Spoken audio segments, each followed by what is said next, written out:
Forbidden TV.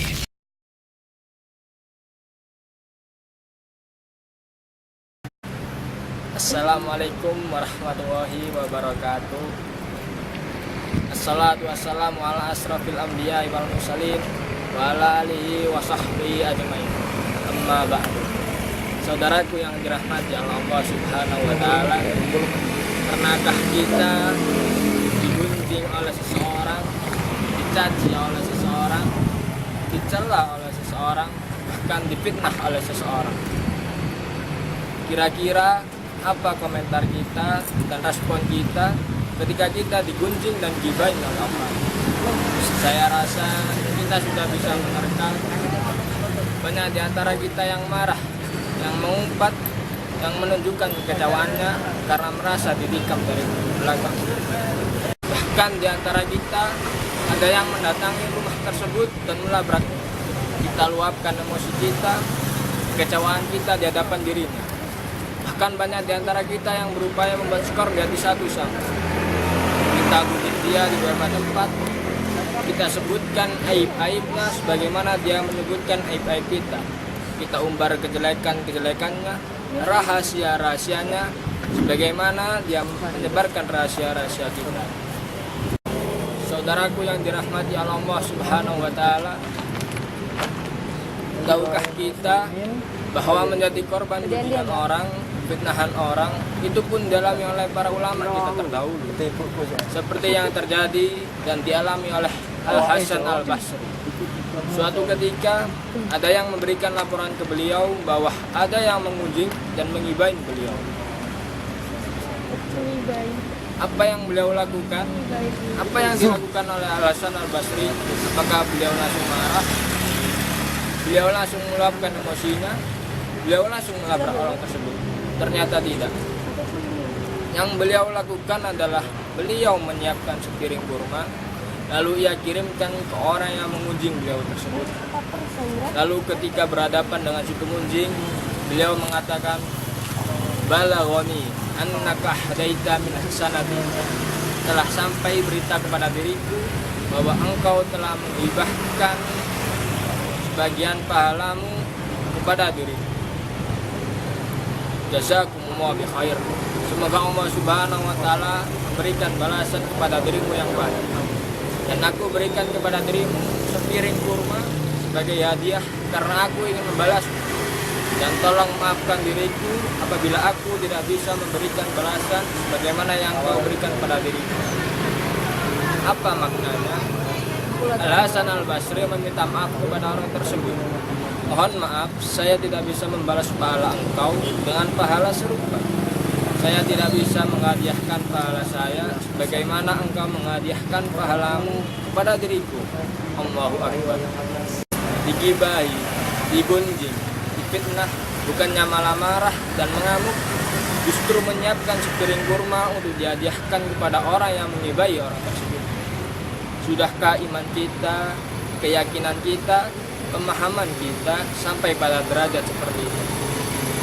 Inilah sebuah contoh dari kecerdasan, keimanan seseorang, kecerdasan emosional seseorang. Pada saat itu yang ada di benak beliau sabda Nabi SAW ketika Nabi SAW telah bersabda dalam hadis riwayat Imam Muslim, seraya bertanya kepada para sahabat, "At-tadruna mal mukhlis?" Tahukah kalian wahai para sahabatku siapakah orang yang paling bangkrut? Para sahabat langsung merespon dan menjawab, "Al-mukhlisu fina man la dirhamu wala man."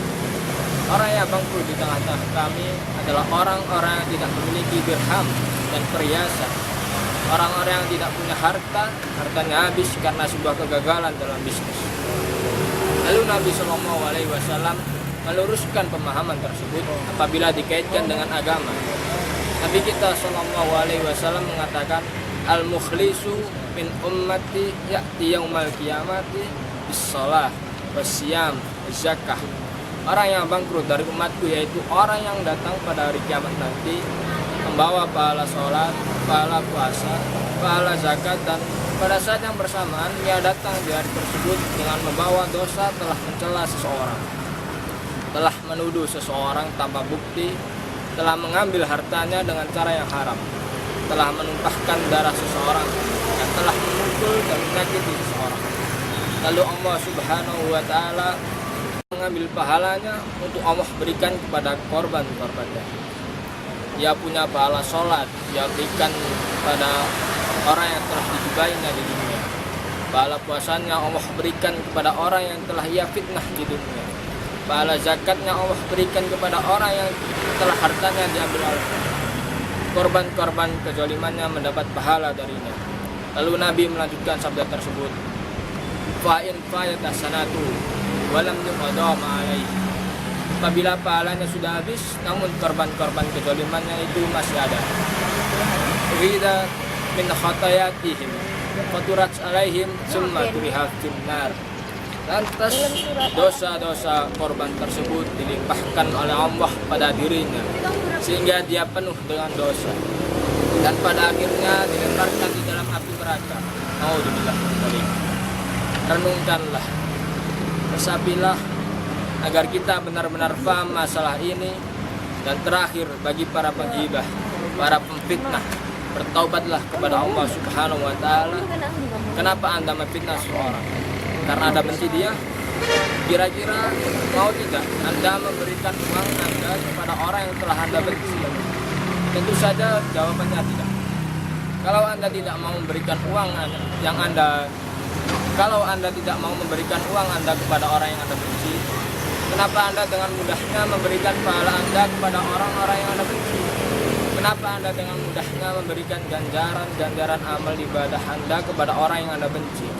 Dan mengapa Anda mempertaruhkan sehingga orang tersebut memberikan dosa dia kepada kita? Allahu Akbar. Renungkanlah. Mulai sekarang cegahlah diri kita agar tidak menghibah orang dan memfitnah orang. Dan apabila kita sudah terlanjur, beristighfarlah dan bertobatlah kepada Allah SWT. Sekian video dari saya. Assalamualaikum warahmatullahi wabarakatuh.